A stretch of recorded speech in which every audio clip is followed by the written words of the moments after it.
मेघालय के मुख्यमंत्री कॉनराड के संगमा ने भारत की जैविक कृषि उत्पादनों जैसे कि सब्जी, हल्दी, अदरक, मशरूम और शहद के लिए पूर्वोत्तर की विशाल क्षमता पर प्रकाश डाला कि हमारे प्रोडक्ट्स जो हैं जो बनते हैं इन प्रोसेसिंग प्लांट से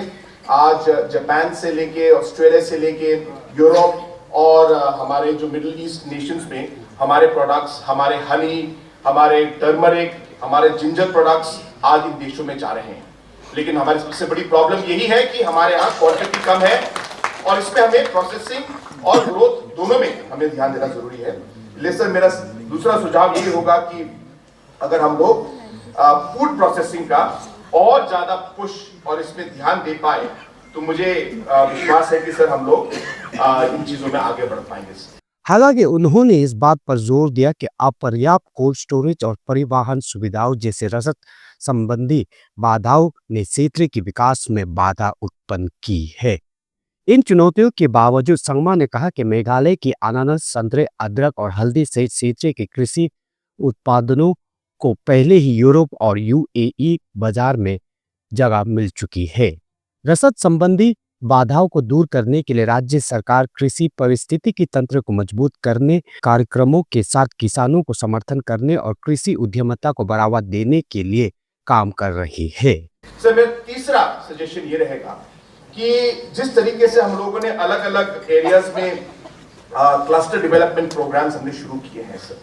ये क्लस्टर डेवलपमेंट प्रोग्राम्स बहुत सक्सेसफुल हैं और इसका बहुत अच्छा रिजल्ट मिल रहा है। मेरा आपसे यही आग्रह है सर कि अगर हम लोग इस क्लस्टर प्रोग्राम को एक्सपैंड कर पाए सर, जैसे हमारे यहाँ पे ये जो डिस्ट्रिक्ट रिभोई डिस्ट्रिक्ट जहाँ पे ICAR है,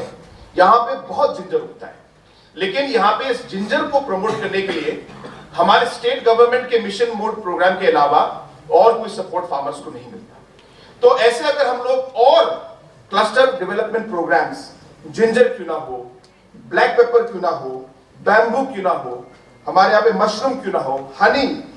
इन चीजों में हम लोग अगर ज्यादा से ज्यादा क्लस्टर डेवलपमेंट प्रोग्राम्स हम लोग ला पाए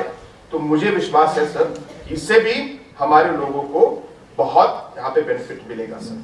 संगमा ने क्षेत्र विशेष चुनौतियों जैसे कि सुपारी के बागानों को प्रभावित करने वाले विनाशकारी काले साधन बीमारों को संबोधित करने के लिए सहयोगी अनुसंधान की आवश्यकता पर भी जोर दिया। सर एक एरिया है जो आप भी जानते हैं सर, आपने भी मेंशन भी किया, वो है सर बैम्बू के। सर आज अगर आप पूरे नॉर्थ ईस्ट में देखेंगे तो नॉर्थ ईस्ट में हर कोने में आज हर स्टेट में बैम्बू उगता है और नेचुरली उगता है सर, और इसका एडवांटेज हम लोग नहीं ले पाए। मुझे लगता है सर और मेरा विश्वास है कि अगर हम ये बैम्बू मिशन को प्राइवेट सेक्टर्स, बड़े बड़े प्राइवेट सेक्टर्स को जोड़ कर सकते हैं, चाहे मैं नाम नहीं लेना चाहता लेकिन बहुत सारे बड़े बड़े इंडस्ट्रीज हैं सर, अगर उनमें से कोई नॉर्थ ईस्ट की तरफ आकर एक बड़ी स्केल में हम लोग बैम्बू का एक लार्ज स्केल प्रोडक्शन सिस्टम कर पाए,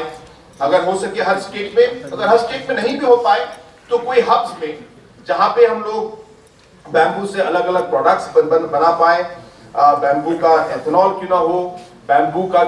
पेपर क्यों ना हो, बैम्बू से अलग अलग जो प्रोडक्ट्स आज पूरे दुनिया में बनते हैं वो क्यों ना हो, इन सब चीजों में सर मेरा विश्वास है कि बैम्बू एक सेक्टर है जहां पे हम लोग पूरे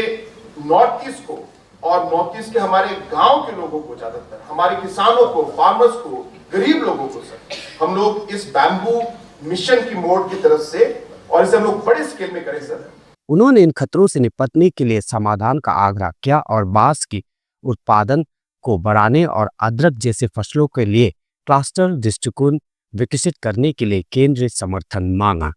इसके अलावा संगमा ने स्थानीय स्तर पर कृषि विकास को बढ़ावा देने के लिए कृषि विज्ञान केंद्र जैसे जमीनी स्तर के संगठनों को सशक्त बनाने के लिए वकालत की।